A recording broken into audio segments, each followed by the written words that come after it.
Hi all అందరికీ నమస్కారం. ఈ వీడియో చూసే ముందు ఓం నమ శివాయ అని కామెంట్ చేయండి. తమలపాకులపై దీపాన్ని వెలిగించడం ద్వారా ఏర్పడే శుభ ఫలితాలేంటో తెలుసుకుంటే ఆశ్చర్యపోతారని ఆధ్యాత్మిక పండితులు అంటున్నారు. తమలపాకుల కాడల్లో అమ్మల కన్నా అమ్మ పార్వతీదేవి కొలువై ఉంటుందని, తమలపాకు చివర్లో లక్ష్మీదేవి ఉంటుందని, మధ్యలో చదువుల తల్లి సరస్వతీదేవి నివాసం ఉంటుందని విశ్వాసం.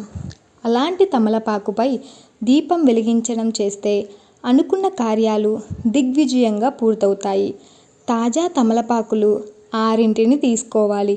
ముఖ్యంగా తమలపాకు చివర్లు విరిగిపోకుండా తాజాగా ఉండేలాగా చూసుకోవాలి. చివర్లు లేని తమలపాకులను ఎప్పుడూ పూజకు ఉపయోగించకూడదు. అయితే ప్రస్తుతం దీపం కోసం మనం తీసుకునే తమలపాకులపై కాడను తుంచుకోవాలి. అలా తుంచిన 6 ఆకులను నెమలి పించం వలె పూజా గదికి ముందున్న ఓ టేబుల్పై సిద్ధం చేసుకోవాలి.